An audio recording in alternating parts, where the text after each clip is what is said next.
As violence flares in Chicago, city officials and residents are yet again locking horns over a solution about how to stop it.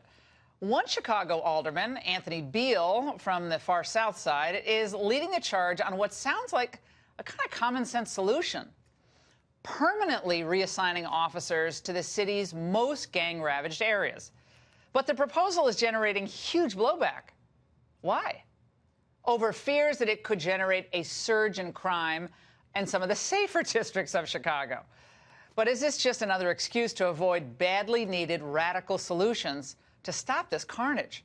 Joining us now to analyze is Horace Cooper, the co-chair of Project 21, along with Anthony Tall, a criminal defense attorney. Now, neither of you are with me in the studio, so we're going to have to deal with that. I wish you were here with me. But let's start with you, Anthony, because something has to be done in Chicago. The residents are crying out for solutions. This is one resident. We'll play her first. This is a young man.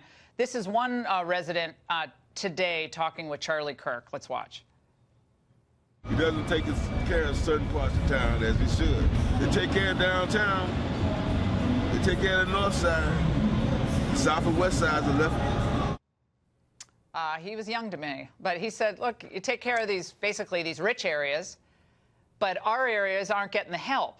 So we have a lot of police being reassigned today through the weekend to these bad areas. But what about that idea of permanently reassigning officers to the worst of the worst areas? Why is that controversial? Well, I think it's controversial. Yeah, go ahead. Yeah, well, I think it's controversial, Laura, just because what we have in a lot of high police areas, or areas that are policed, particularly communities of African Americans and Hispanics, is we have over-policing, where a lot of the innocent people end up getting tagged or pulled aside or stopped unconstitutionally against their Fourth Amendment right. Remember, I've represented gang members in L.A. I've represented gang members who, and they have the whole community afraid of them. So what we don't need is police coming in doubling the fear if it's not going to be strategically placed, and constitutional provisions are not going to be there. There's nothing wrong with the permanent policing, but it needs to be constitutional provisions to protect the 98% of the community that is not causing the trouble, and that 2 to 3% that are repeat offenders. Yeah, the problem is that a small percentage of people are turning those areas upside down, and the carnage over the weekend was just unacceptable. Horace, you know, there is a great concern in the black community about aggressive policing that turns innocent people into feeling like criminals. And these comments are heartfelt. They're made. You hear them over and over and over again. Yet residents of the south and west sides of Chicago on camera over the last several days saying, we need help. So there's two competing views here. Where do you come down? Look, these people are living literally in war zones. It is unbelievable that the conversation is being held that grandma can't go and get her prescription filled, that her granddaughter can't get to school without a drive-by shooting, that jobs won't locate in those communities, perpetuating poverty because investors will not go where there is this elevated level of crime. What you need is a common sense idea. The same thing that happens when you're on the interstate. When the officer puts his car prominently on the side of the road, all of a sudden everybody slows down.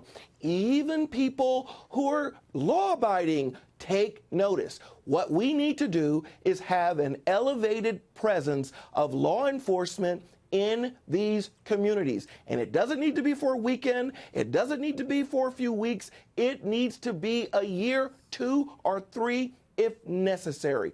That's the way that you can make it safer, and that's the way that this war zone mentality can go away.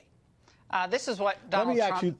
Yeah, hold on. We're going to play a soundbite from President Trump, and then you can react on the other side.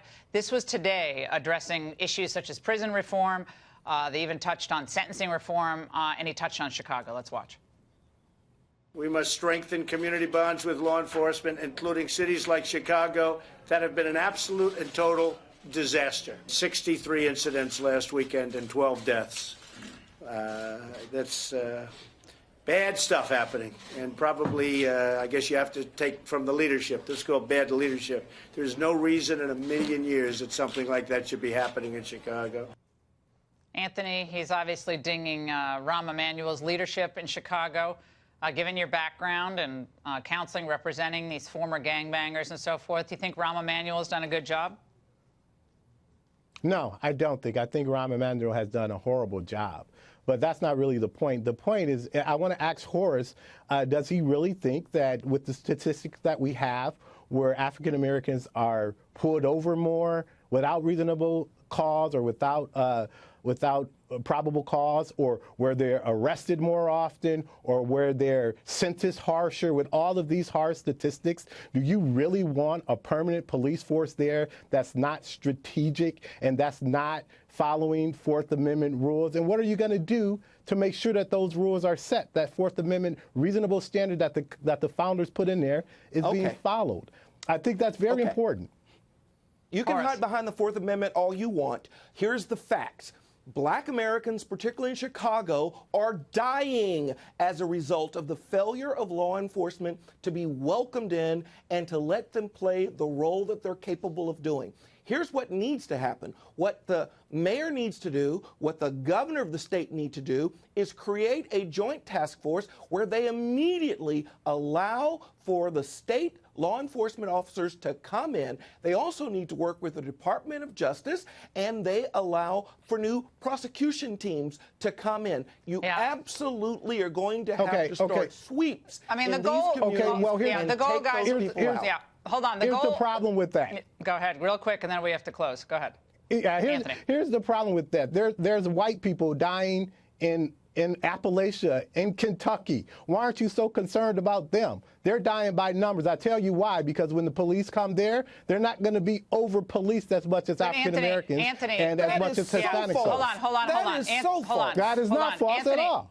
Why aren't you concerned about them, Horace? Hold on. Why aren't you concerned about them? They're dying in numbers. Yeah, Anthony, we're concerned about all people here on this show. But the Chicago murder rate is still unacceptably high. It's higher than New York. It's higher than Los Angeles. Stratospheric. It has to change. I think we all want that. We differ on how to get there, but we all want it to change. We don't want people pulled over unnecessarily. We don't want people's constitutional rights violated. Sometimes the police will probably pull someone over, and it won't be fair. I understand that happens, and that's terrible.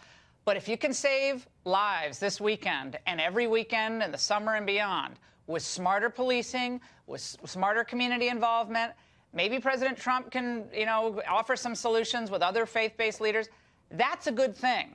And I think we all have to get out of our corners and come together and get back to basics. In all parts of the country where we're having problems, whether it's opioid, Chicago, Burlington, Vermont, where they have a huge drug trade, we got to get together as a country and solve this stuff, guys, because otherwise we're just going to keep losing Americans unnecessarily. Anthony. Yes, I agree with all of that. I don't want the environment of police being there to create more criminals, incarcerate more people, and those people go back into the community and create more crime. That's what I want to safeguard against. There's nothing wrong with that. Those talking points are killing people. There is a small number of people in these communities that are creating a nightmarish existence. Yeah, guys, those people need to be pulled out of the circumstance. They got to be taken out of the community. They've got to be incarcerated, and that, if not, we're going to see kids on bicycles killed again, as we did last weekend. All right, guys, great segment. Thanks so much.